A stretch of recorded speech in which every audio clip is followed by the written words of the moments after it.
Surxondaryo, xususan Denov va Termiz nomlarining kelib chiqishi tarixiga yuzlansak, Surxondaryo asli Surxob, qizil suv bo'lib, keyinchalik o'zgarib ketgan. Chunki daryoning bosh tomoni, ya'ni Denov shahrigacha qizil suv deb ataladi.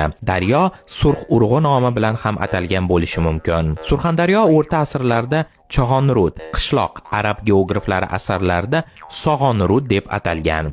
Jarqo'rg'on tumanida Surxoniy, Boysun tumanida Pasurxiy qishloqlari bor. Surxondaryo viloyati hududi Markaziy Osiyodagi qadimgi madaniyat markazlaridan biridir.